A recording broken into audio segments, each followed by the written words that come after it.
In 2015, visually impaired Italian national Mr. Marco Oliveri successfully completed the Trek of Annapurna circuit.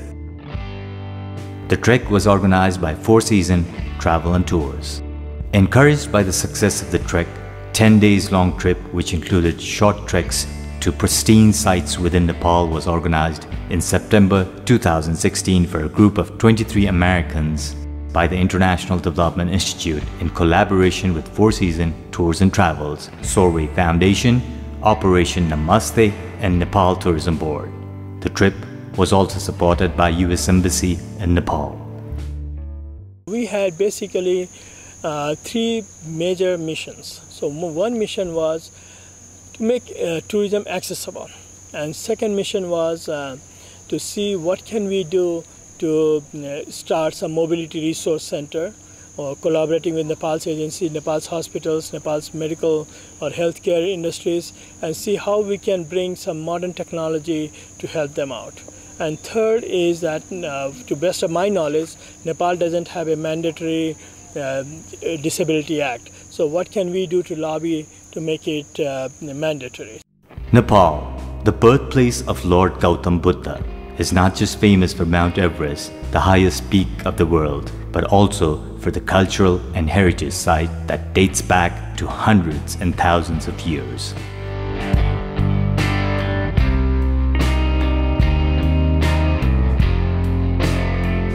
With 8 out of 10 tallest mountains in the world, Nepal is still unknown to many travel and nature enthusiasts who would love to experience a small country somewhere lost between the global superpowers, China and India. Nepal is also termed as the mystic and virgin land, the Shangri-La. It was a brainchild of one of our associates from Operation Namaste, who himself is an amputee, and also we were assisted in the US in fundraising by Sorway Foundation, who is headed by former US Ambassador to Nepal, Scott Delisy. According to a survey, 13% of the American population are disabled, and like every other human being, they also have a dream to travel across the world. In fact, millions of dollars are spent by the Americans annually to travel and visit different destinations across the world.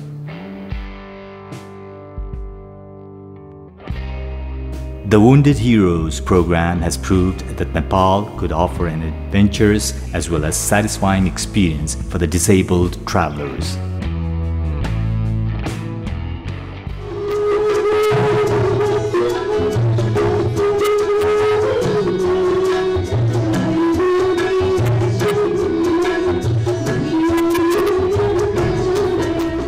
The program Wounded Heroes was able to garner a lifetime experience for the 23 young Americans, some of who had suffered with spinal cord injury, amputee prosthetic, and PTSD.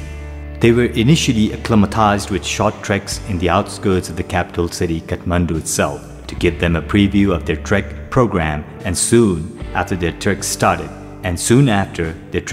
from a beautiful hilly city called Pokhara to a place called Punhil. This has been a great experience, something that I never thought in my life I will be able to do it, but with God's blessing and the right people in our team.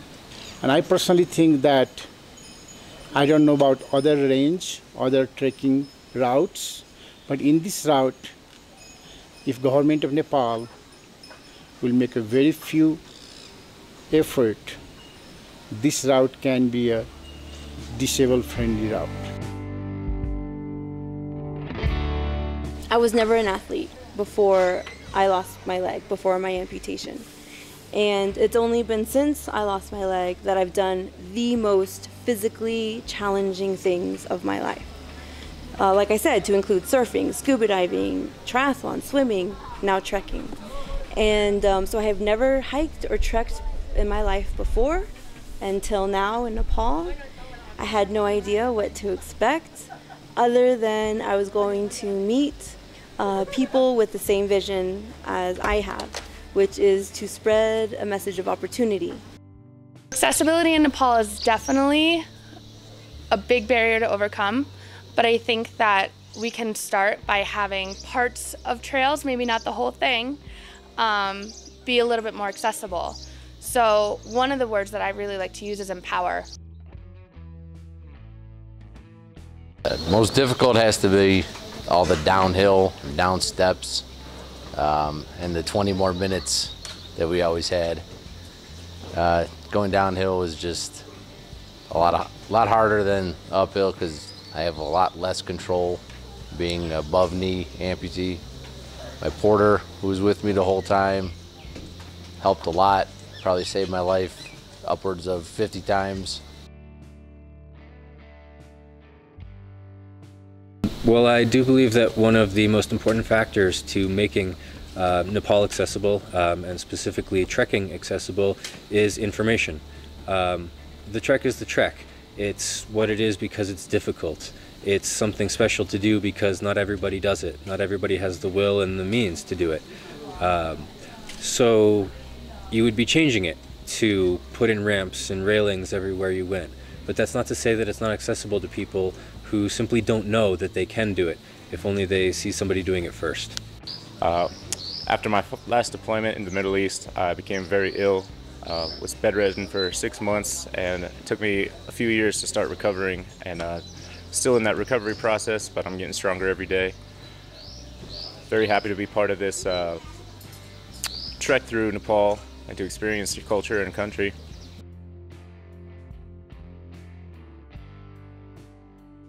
I'm here to document our story, to talk about why we're doing the things that we're doing, to bring attention to accessible tourism in Nepal, and to determine how we can progress. It's an amazing story, this trek. We've had wounded warriors that I am literally humbled by their strength, their courage, and their passion. I think what they've done here is unlike what's been done, and I think the stories that will be written to include this film will inspire a lot of people. Nepal is a beautiful country, and they're a gentle, kind, wonderful people, and they deserve our help. I feel that Nepal has so much to offer for those who are recovering from physical, emotional, mental, all types of disabilities. In the fact that Nepal has the ability to support and function very well with the travel base that they have here is incredible. I am here because I had heard Mukesh was looking for some help with advocacy in bringing in something similar to the American Disability Act in America. And of course I jumped at the opportunity.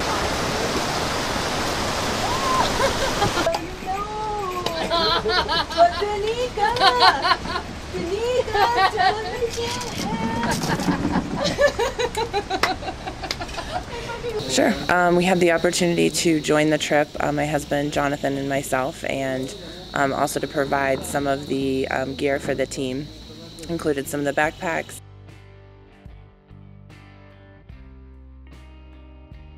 Yeah. Oh, I mean, yes, there was definitely some work we had to do with some people's prosthetics. I mean, it's one thing walking around on level ground. It's another thing when you're climbing, dramatic mountains and coming back down again, which is almost harder. So there's definitely some adjustment to the angles and, offloading parts of the prosthetic to make them more comfortable. But, it was to be expected. Nothing went wrong that was too hard to deal with, and I think everyone's going away with a great experience.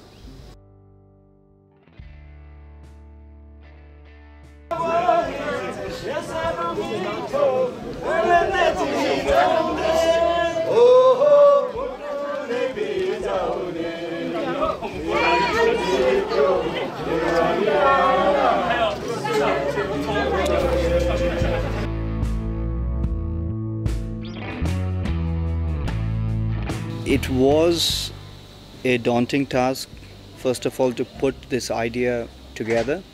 But based on our initiative at Four Seasons, as we are determined to take inclusive tourism or accessible tourism as a reality, Nepal is known for adventure tourism. So people, even elderly people or people with disabilities, would think Nepal is not for them. And this segment of tourism for people with disabilities, when we promote this, be it for wheelchair bound or amputees or visually impaired, it gives out a very strong message that Nepal can be visited by all, or people with disabilities as well.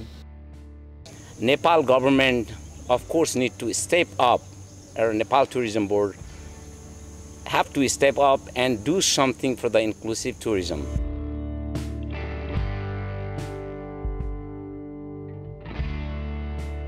We did not have any casualties, any major injuries. There were like some travel associated illness which you expect whenever you travel outside home. We did not have any injuries, and we were kind of prepared to deal with basic resuscitation as well as, if needed, medical evacuation.